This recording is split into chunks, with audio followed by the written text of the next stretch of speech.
আচ্ছা, আমরা তাহলে শুরু করি। আমরা ডিফ্লেক্টিং টর্কের এক্সপ্রেশনটা দেখেছিলাম, TD equal to I1 I2 dm d theta. I think we got that particular equation. Let's check it again.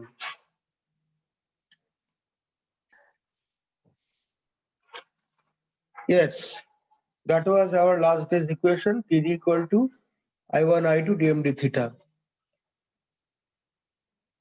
where I1 is the fixed coil current or current coil current, CC current. I2 is the moving coil current or pressure coil current, PC current. And dm d theta is the rate of change of mutual inductance with respect to the angular deflection. Okay. Now, with proper construction of the coil, it is possible to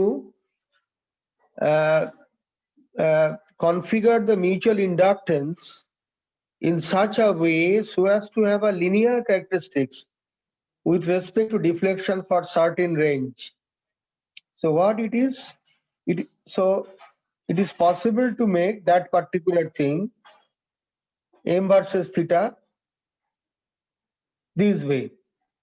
It is fairly constant over, okay, over it is 40 degree to 60 degree on one side of the pointer, and it is also 40 to 60 degree on the other side of the pointer. So it is our say if it is the mid position of the pointer, we can make it, okay, that in the one side it up to 40 to 60 degree, our mutual inductance will vary linearly with theta, and in the other side also the mutual inductance will vary. Sir, I have a question. Sir, sir, here you have drawn that m is constant in the range, then dm by d theta will be 0 here. Sorry. Oh, you are right, it's my mistake. Thank you very much. It's a vital mistake actually. Our m versus theta is actually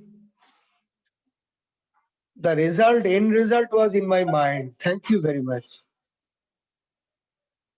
So it is 40 to 60 degree in one side, another 40 to 60 degree in the other side.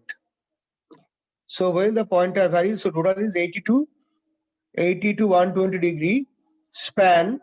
Our m versus theta is linear. As a result, the curve we have drawn earlier will come here now.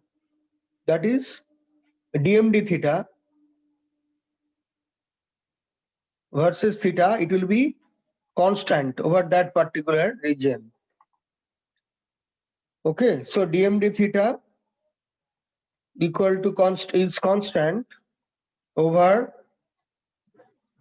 80 to 120 degree, okay, of the dial of the span of the dial. Therefore, our TD is simply now is proportional to the product of the two coil current. Okay. Therefore, we can now add steady state when the control torque is equal to the deflecting torque. Okay. It is C into theta F equal to I1 I2 dm d theta. Okay, when the two torques are equal, the pointer will attain some steady value, and finally our theta F is equal to some K into I1 I2, where K is a constant which is equal to 1 by C into dm d theta. This is a constant quantity. So the result is the deflection is proportional to the product of two coil currents. The deflection is proportional to the product of two coil currents.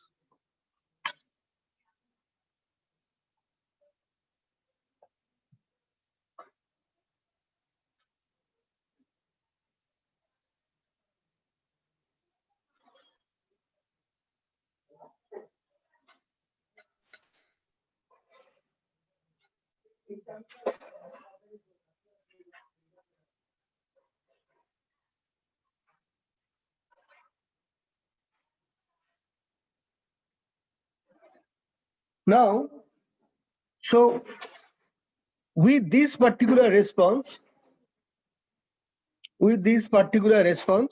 we can use the instrument in a wide variety of applications. Okay. So our next heading, next discussion will be the application of or the response of the instrument under different type of excitation. So better I start discussing it in the next page.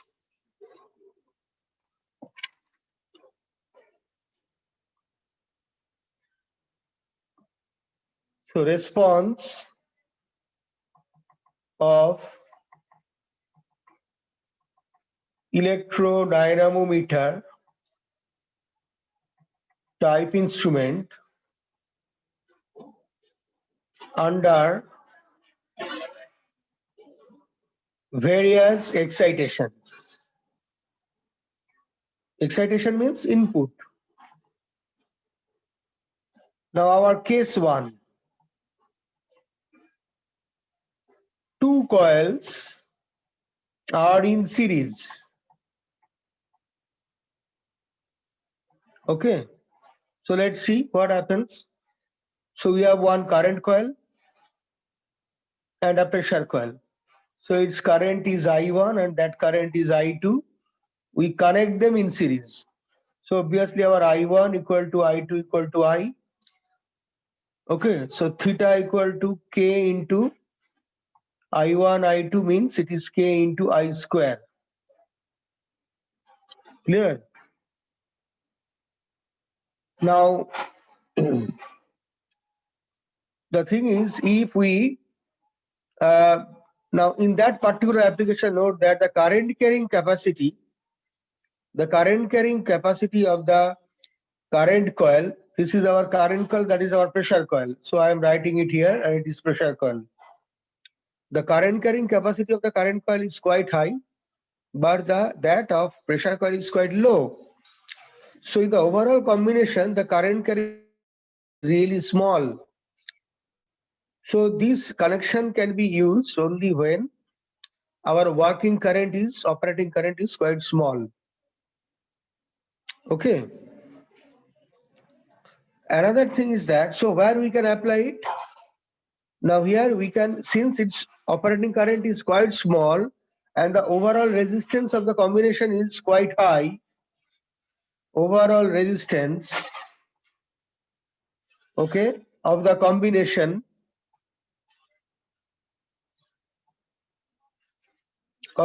is quite high.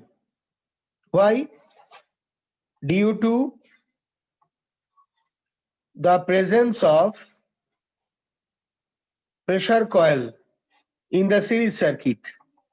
We know pressure coil has a high resistance, much higher resistance. Okay. The operating current is quite low. Operating current is quite low. So the application, we can use it as a voltmeter. So it can be used as a voltmeter application. In voltmeter application. Now which voltmeter, AC or DC? The thing is that if we consider DC current, then our I1 equal to I2 equal to I is equal to capital I, DC. Then our theta equal to K into I square. So our point, the angle with which pointer deflects, it is proportional to the square of the coil current. So it will be the scale, it will be what? It will be a square law scale. A square law scale will be is actually constructed actually, square law scale. Now what is the feature of a square law scale? Consider that we have a coil current I for which there is a deflection theta. If there is a 1 unit of current, the deflection will be a 1 unit, 1 square. If there is a 2 unit of current, our deflection will be 2 square, 4 unit. For a 3 unit of current, deflection will be 3 square, 9 unit. This way, it will follow our square law. So if we draw a scale, now note that what is the gap between adjacent current? It is 1 unit. And what is the gap here? 3 unit of deflection. Here the gap between adjacent current is again 1 unit, 2 unit to 3 unit of current. Here 4 unit to 9 unit. So there is a 5 unit difference is found in the deflection. Between 3 to 4 again 1 unit change in the current, but the change in deflection is 16 minus 9, 7 unit. It means the gap between adjacent reading is increased. So if we just plot it, note that in the lower end, it will be actually a cramped scale. And in the higher end, it will be extended. So it is our square law scale. Its nature is something like that. Our pointer is this one somewhere. So this lower end is cramped very much. So that is the feature of the square law scale for this type of instrument. But it can measure DC. It can measure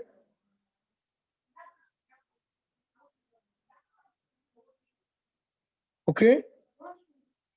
So it can measure DC voltage. So DC voltmeter.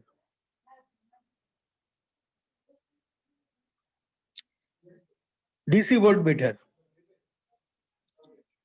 Next is what happens if we apply AC current in the same arrangement? Let's find it now. So it is page number 3. So it is AC current. Here I1 equal to I2 equal to I, which is equal to same current, IM sin omega t. Some AC current is applied to both the coils.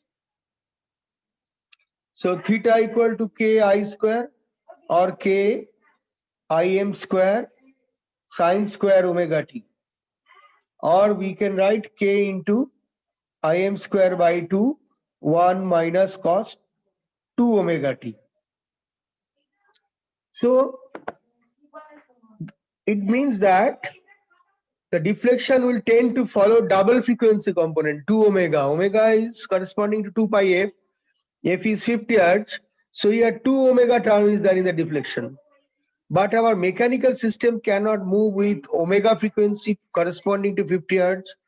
So because of its inertia property of the moving system. So forget about omega, it will be 2 omega actually.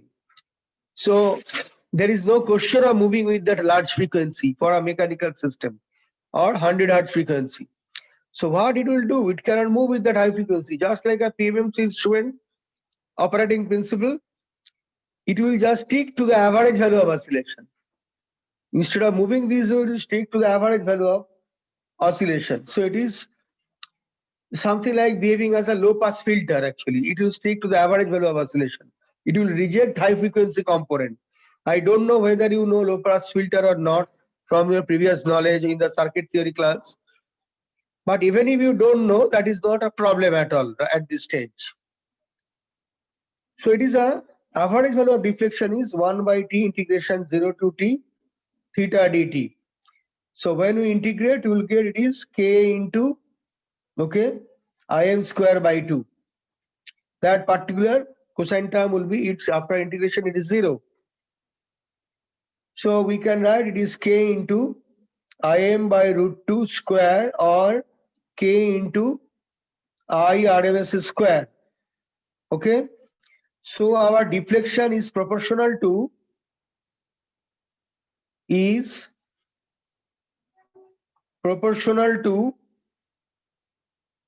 the square of the RMS value of a sinusoidal current. Sinusoidal current. Clear? Now, note that here, even if here also we are getting what? So it is a square law scale. Square law scale. Okay, that measures RMS value of an AC quantity, of an AC current or voltage. Okay, a square law scale. So it is a square law scale actually. Clear? Now, note that now what happens if our AC current, okay, is having multiple frequencies, then what will happen? So AC current of DC and, okay, that I will tell you later, not now, at the end. So that is this particular thing. Hmm? প্রথম কথা কানের পাশে গান বাজাচ্ছে মানে উপরে গান বাজাচ্ছে তারপর হাতে একটা কাজ দিয়েছে Acha, next case, case 2. Now two coils are in parallel. Two coils are in parallel. So a current coil in parallel to a pressure coil. Okay. Now a current I flows. A part goes to the current coil, the remaining part I2 goes to the pressure coil. So I equal to I1 plus I2. Note that our current coil resistance is much smaller than the pressure coil resistance. So obviously our current coil current is much larger than the pressure coil current. Clear?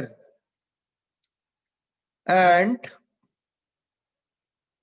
one more thing is that what is the current coil current? It is I1 when this current is divided into two parallel paths. Then we can write our I1 is equal to a branch current. When a current is divided into two parallel paths, then the branch current is equal to the main current into the other resistance by sum of the two resistances. So that is this thing we already know, where R2 is the pressure coil resistance. Pressure coil resistance, we call it RPC also sometimes. And R1 is the current coil resistance, and we call it RCC. Clear? Similarly, what is the branch current here? That is equal to the main current I into the other resistance by sum of the two resistances. So from the first one, we can say that our I1 is proportional to I and I2 is proportional to I. Clear? Therefore, our theta is proportional to, it is what? Now, as theta proportional to I1, I2, so we can say theta is proportional to I square. So here also our deflection is proportional to I square, a square law scale. A square law scale.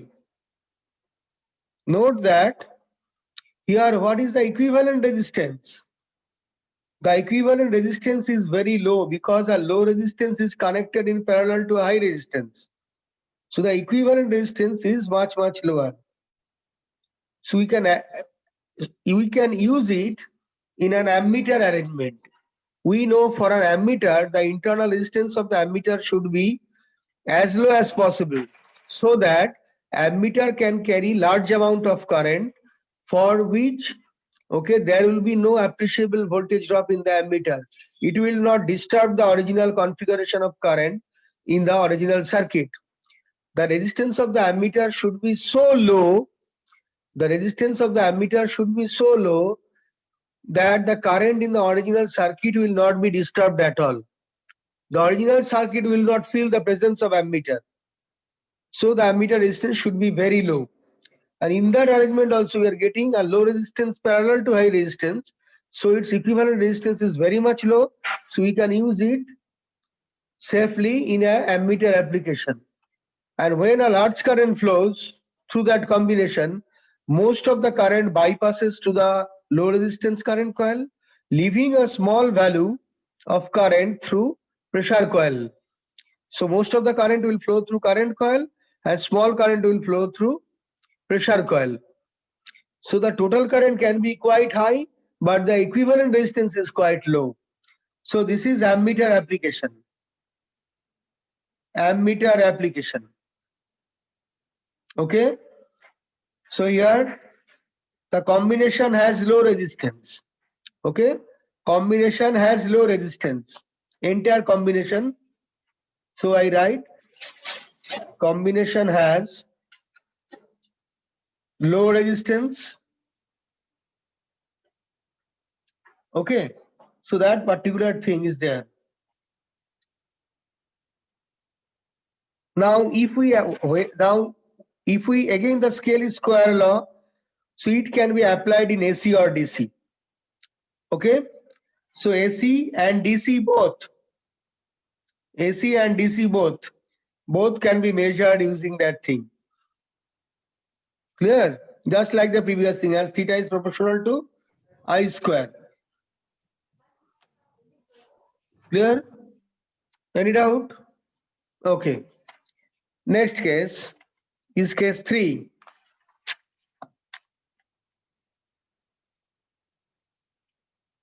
Now case 3, okay. AC and DC excitation to two different coils. It means one coil carries AC and another coil carries DC current. What will happen? Now we know theta equal to K I1 I2. Let, okay, one coil carries IDC and the other coil carries IAC equal to IM sin omega t. It may be anything, any coil. So IDC may I1 may be equal to IDC, then I2 will be equal to IAC, or I2 equal to IDC and I1 will be equal to IAC. No problem. Anyone. Then our theta equal to K IDC into IAC. Okay, so K IDC IM sin omega t. So there is a pulsation with 50 Hz frequency with corresponding to omega, angular frequency. Omega equal to 2 pi f we know. So what is the average value of deflection then?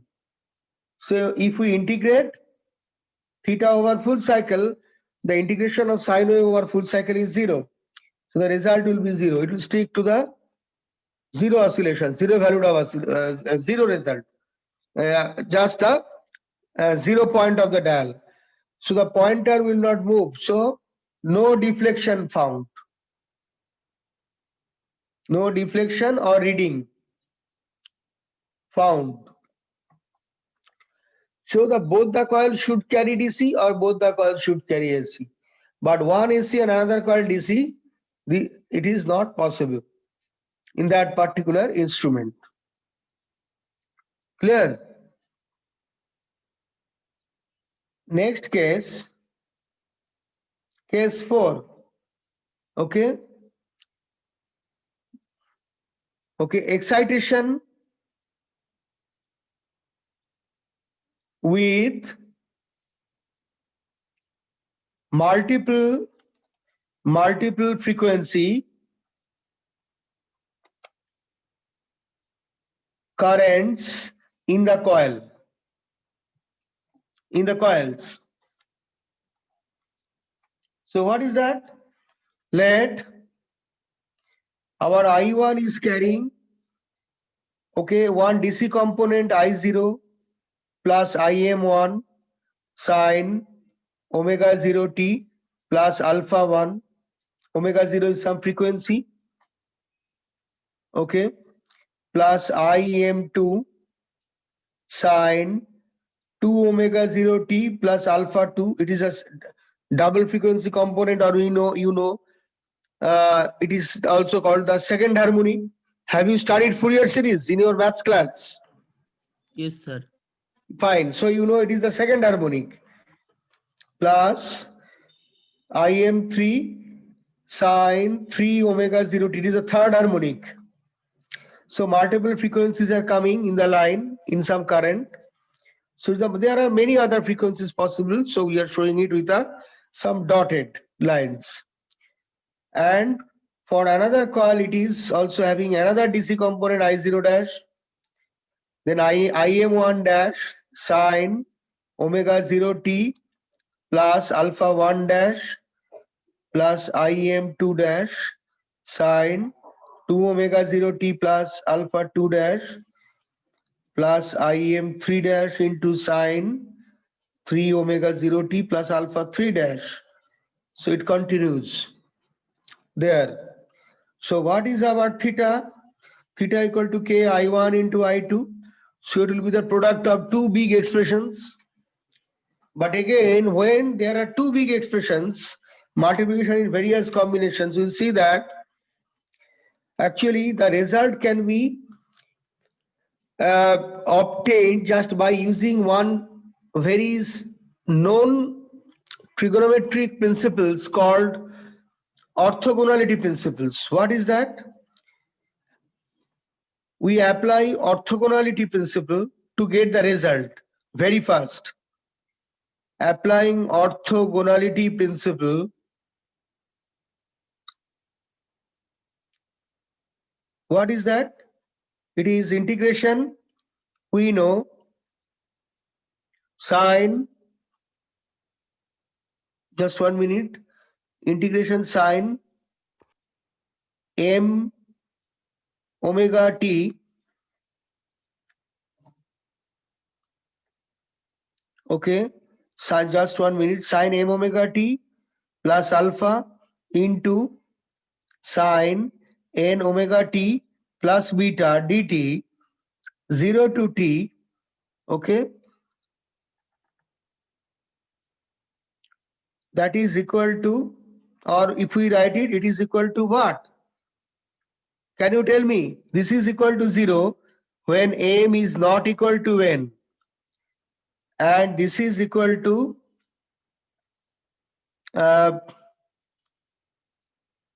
just cos alpha difference beta when m equal to n. Okay. So we apply orthogonality principle. We are adding 1 by t here. Then what is the result? Result, there will be a half. So when m is not equal to n, there is a different frequency component, unlike frequencies. After integration, the result will be 0. And when there are two same frequency component multiplied, result is half of cosine of their phase difference. So that is a known, it can be proved very easily. Okay. And there is one more orthogonality principle. It's page number, just I forgot to give it page number 3 it was. So it is page number 4 actually. Our page number 4 complete. Now we'll go to page number 5. But the orthogonality principle is not yet completed. There is one more. Instead of sine, both can be cosine also. Means in page number 5, also 1 by t integration 0 to t, sorry, cos n omega t plus alpha into cos n omega t plus beta dt.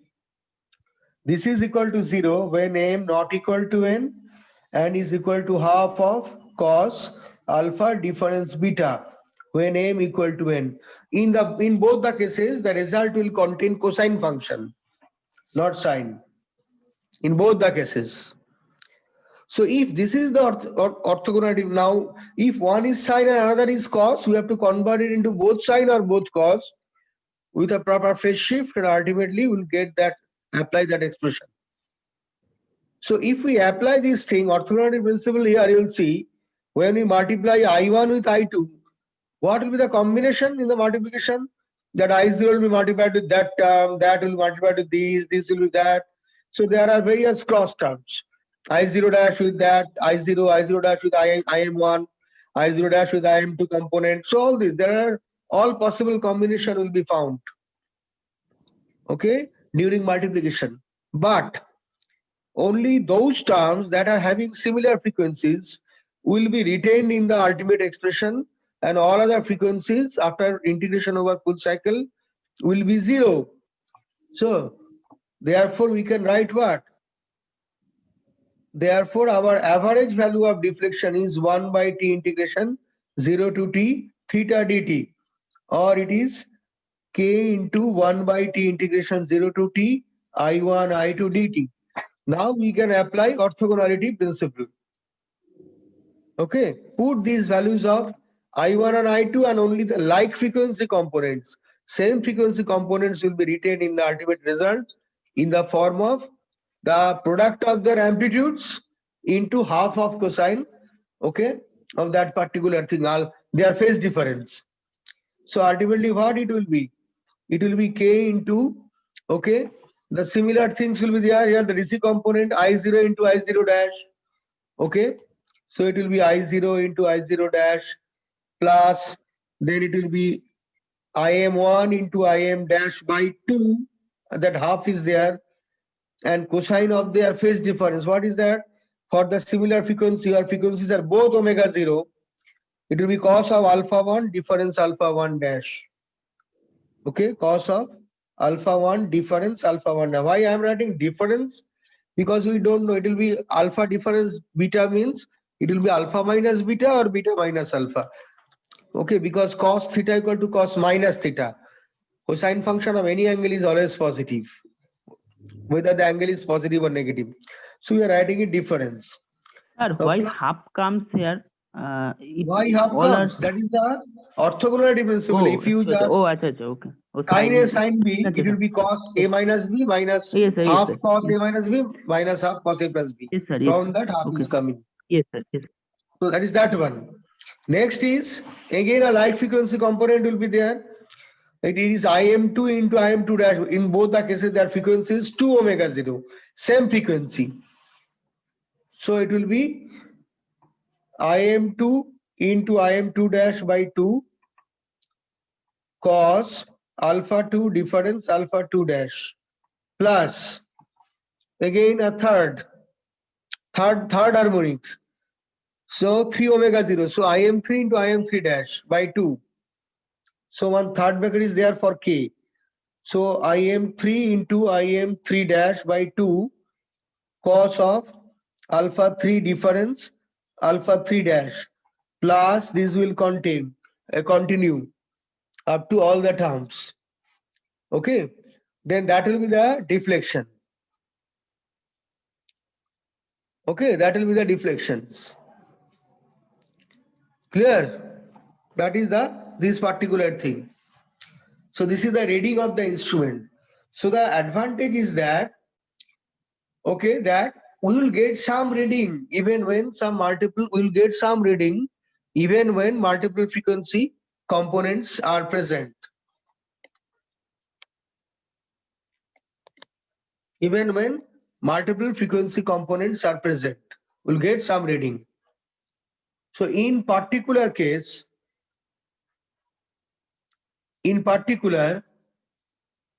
when, okay, I1 equal to I2, then what is theta average? Theta average is K into I0 dash square plus Im1 square by 2 and cos, then all the phases are equal. Okay, so alpha is equal to then we can write, then alpha is equal to alpha dash, alpha I is equal to alpha I dash for all I, that is I1, I2, I3, all these things. So we can put these things, Im1 dash, okay, equal, Im2 dash equal, Im3 dash equal. So we are writing it simply Im1. So it is cos 0 means 1. So it will be Im2 square by 2 plus Im3 square by 2 this way. Okay. So this is what it is k into, we can write it I0 square plus Im1 by root 2 square plus it will be Im2 by root 2 square plus Im3 by root 3 square. So it is actually the RMS value of each harmonic component. Okay, so we can write k into I0 square plus, okay, Im1 RMS square plus it is Im2 RMS, that is RMS value of the second harmonic. Im3, it is the RMS value of the third harmonic. This way it will proceed. And I0 is the RMS value of DC component. You know, for a DC signal constant term, the constant value is equal to its RMS value. The constant value is equal to its RMS value. So what we can write? Therefore, we can write it is k into overall IRMS square, where IRMS of the entire combination is equal to square root of the sum of the squares of all the terms. Okay. So we are just writing it. So this way. So it is KRMS square. It means what? It means even when our current or voltage, whatever it may be, is non-sinusoidal in nature. Multiple frequency means they are not is having any single frequency component. They are not pure sines. You know, any periodic signal can be resolved in terms of Fourier series. It can be a sawtooth wave, it can be a rectangular wave, it can be a triangular wave. Whatever be the nature of the wave, they are in general non-sinusoidal waveform. So any non-sinusoidal waveform, any non-sinusoidal periodic waveform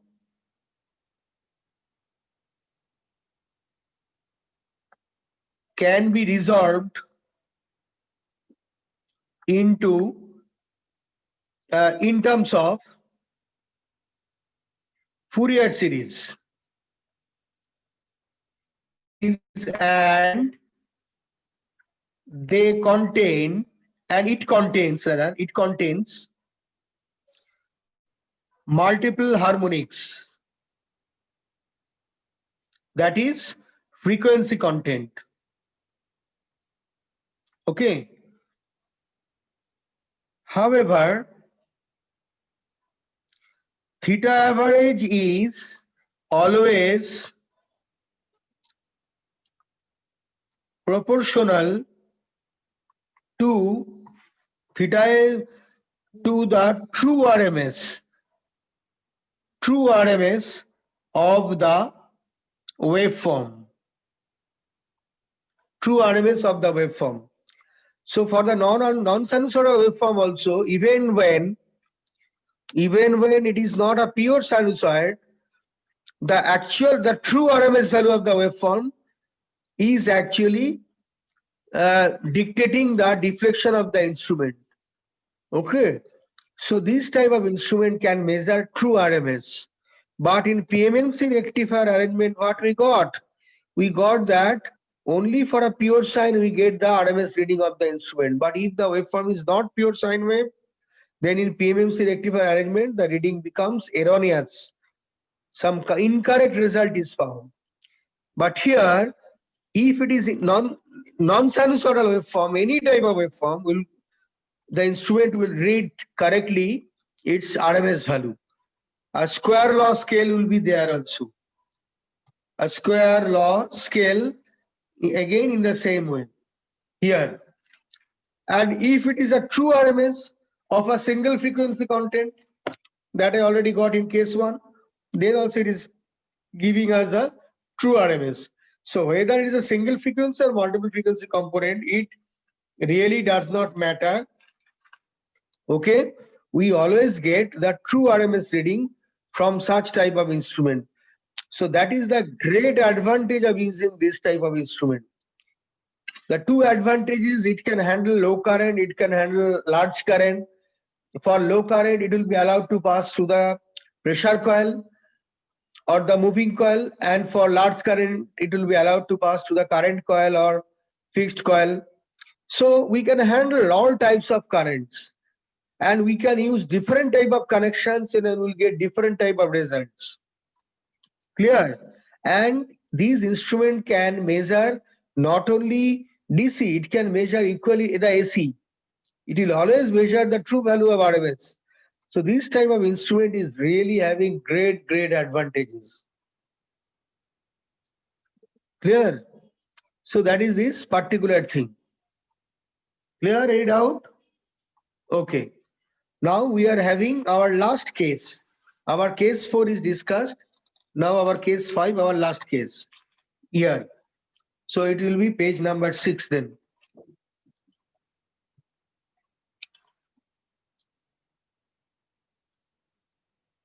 Now in page, so it is case 6. In case 6, what happens? Here we will see that two coils excited by a single frequency, okay, AC, with some phase difference.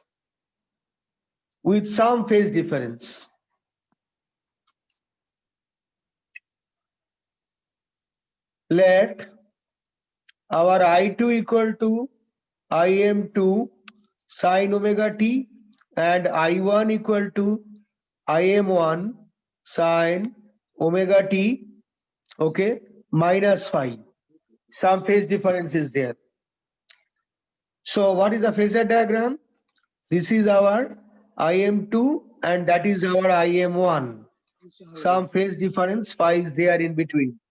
Sorry, we write it I2 and we write it I1, where I2 equal to Im2 by root 2 and I1 is Im1 by root 2. The RMS value, you know that the phasor diagram is generally represented through RMS quantity, not through the amplitude. So that's why I'm writing it, drawing the phasor diagram in terms of RMS values.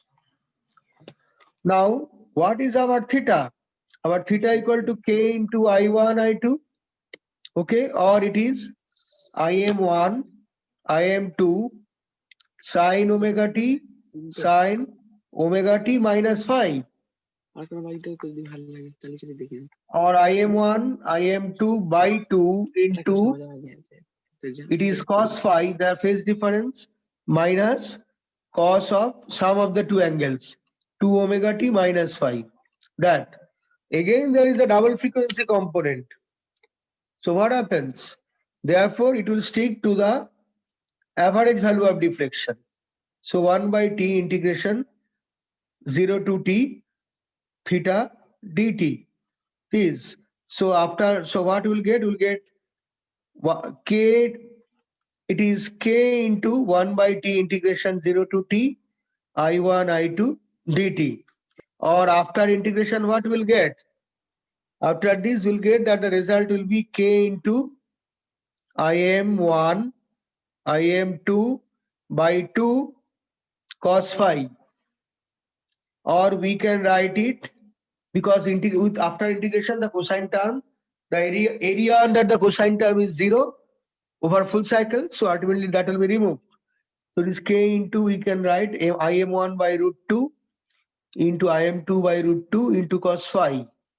So finally we'll get theta average equal to k into I1, I2 into cos phi, where I1 and I2, these are the RMS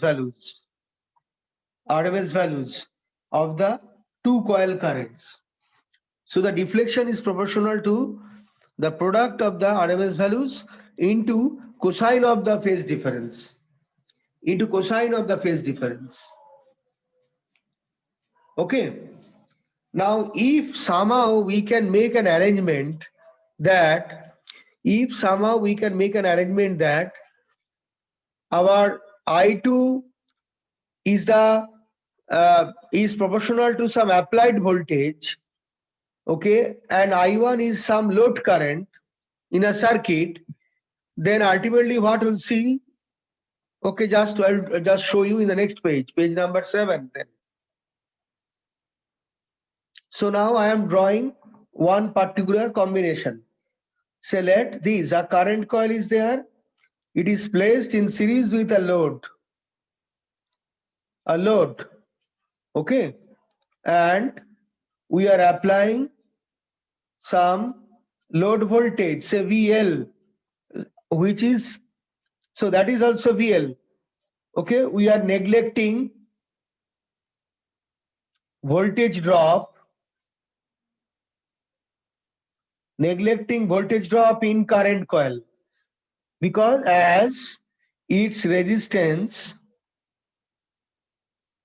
is very small, as the resistance of the current coil is very small, this voltage, the voltage in that side is equal to the voltage in that side. They are equal. Okay, it is VL. And that current passing through the current coil is I1, and that load current is IL, its RMS value. Clear? So it is, I am just writing I1, the RMS value here. So I1 equal to IL, the RMS value of the load current. It passes through these, and we arrange the pressure coil such that this way.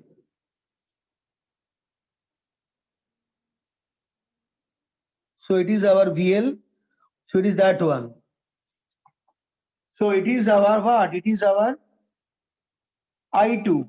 I2 is the current coil current, RMS value of the current coil current, I2. So what is I2? I2 equal to VL by R2. R2 is the resistance of the pressure coil, or VL by RPC, pressure coil resistance. Clear? So it is that particular thing. We know it is by magnitude. Now note that what is the phasor diagram of that arrangement?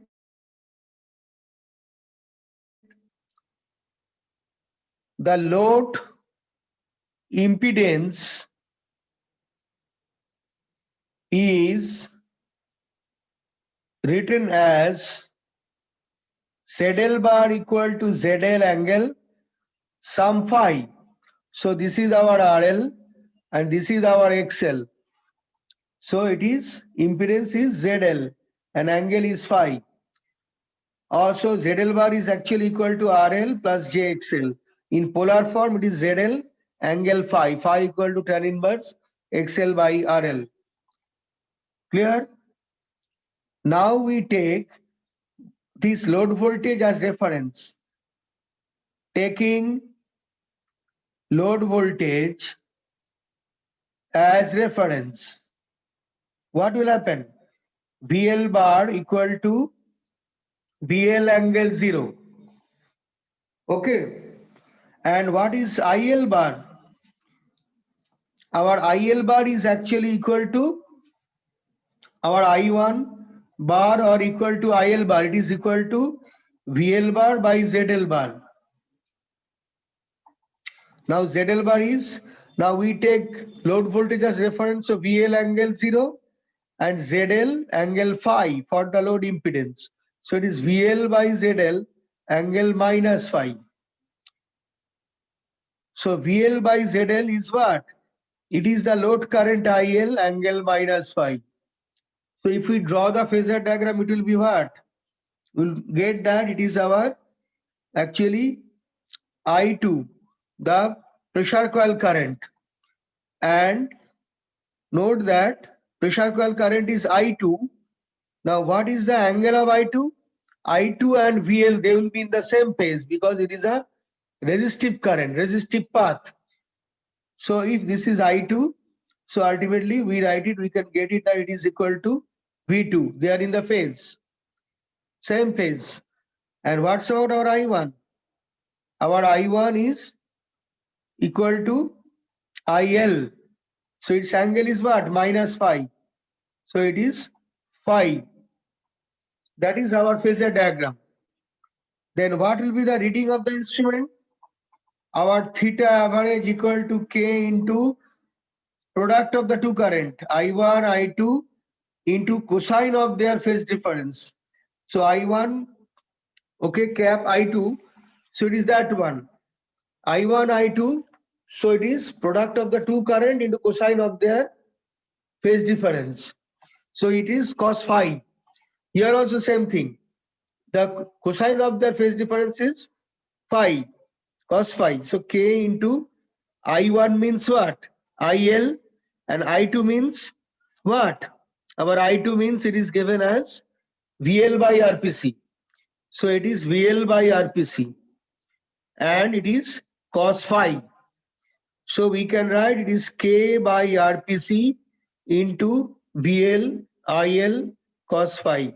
That is equal to theta average. Now RPC is the resistance which is constant.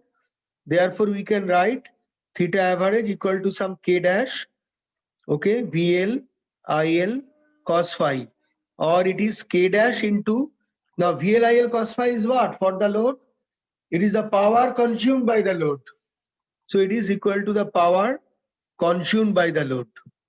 So in that connection, we are getting what? The wattmeter application.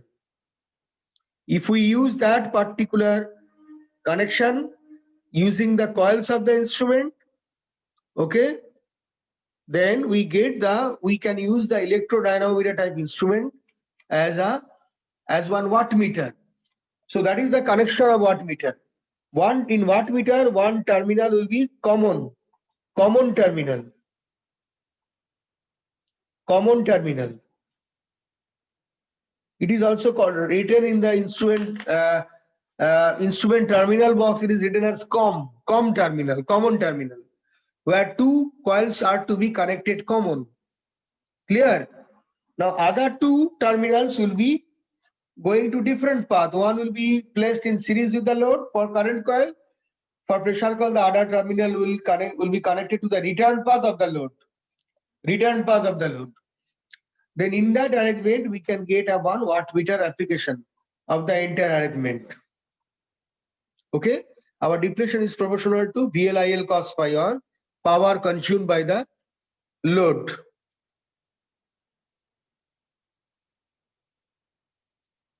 Clear? Now, our one more case I like to mention in this context, the multiple frequency context. Okay. Any question? No. So our last case is case 7. Two coils excited by multiple frequency AC with some phase difference for each frequency component. So it will be our last case. I go to the page number 8. So case 6. Okay. Case 7. Two coils excited by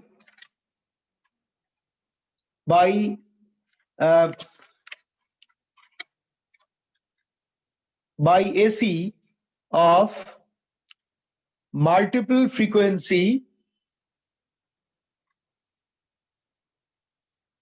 components with some phase difference.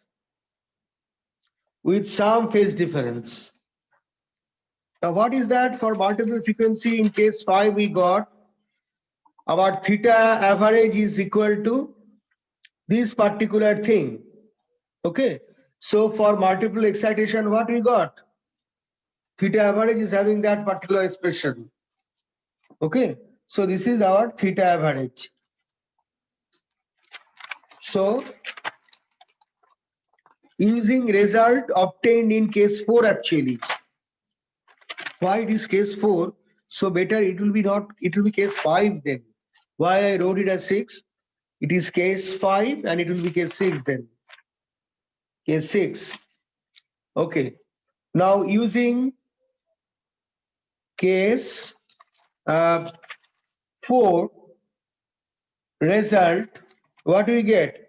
Theta average equal to I0 into I0 dash plus IM1 into IM1 dash by 2 into cos of omega 0 t, sorry, cos of alpha 1 difference alpha 1 dash plus IM2 into IM2 dash by 2 cos of alpha 2 difference alpha 2 dash plus IM3 into IM3 dash by 2 cos alpha 3 difference alpha 3 dash plus it goes this way indefinitely up to the available harmonics. Clear? This one. Now for current coil which is connected in series with the load,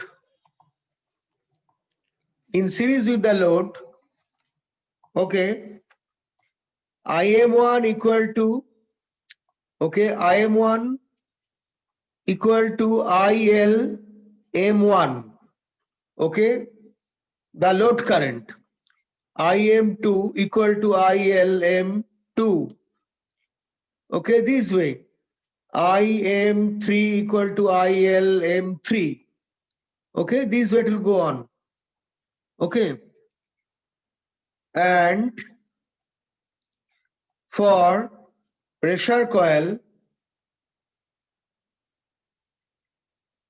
which is connected across the load voltage,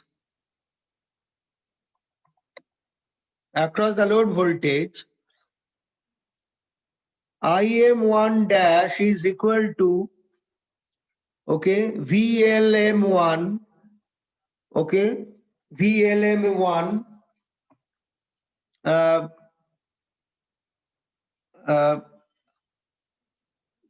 rather I write it K1 into VLM1, where K1 is a constant.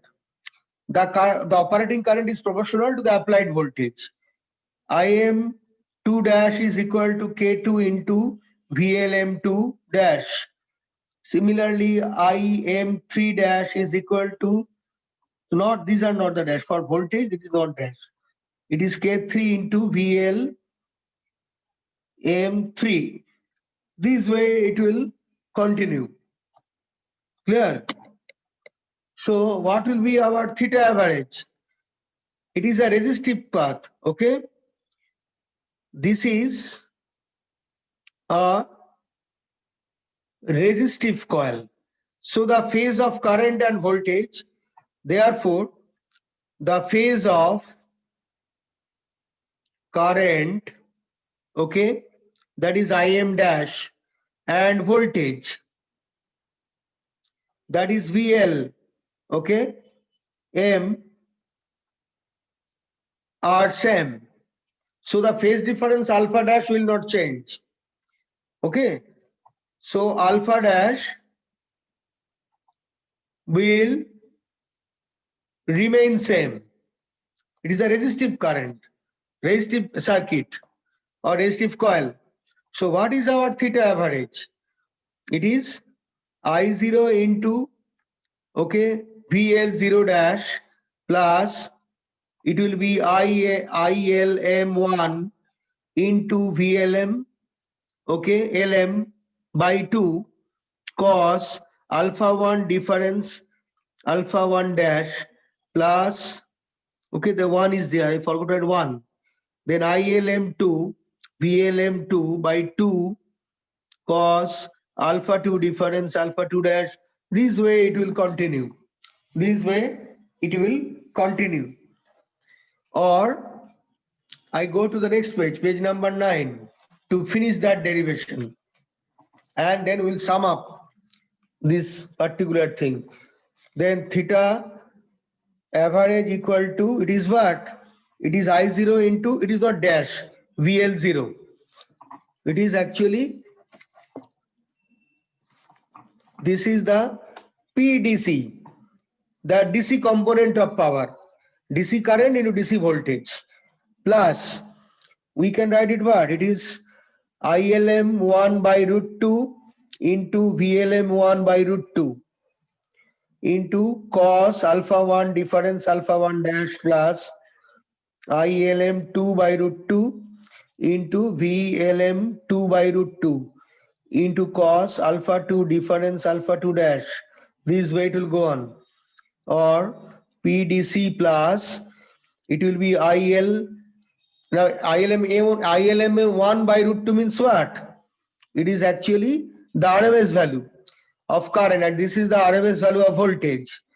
Cos alpha 1 difference alpha 1 dash plus IL2 into VL2 cos alpha 2 difference alpha 2 dash. These are there, where IL1 is the RMS value of ILM1.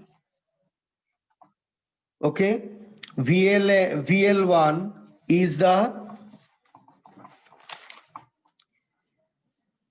RMS value of VLM1, etc. Okay, so that is equal to PDC plus, it is what? It is actually the power consumed by the fundamental component P1 plus P2 plus, this way it will go on. Okay, where Pi is the power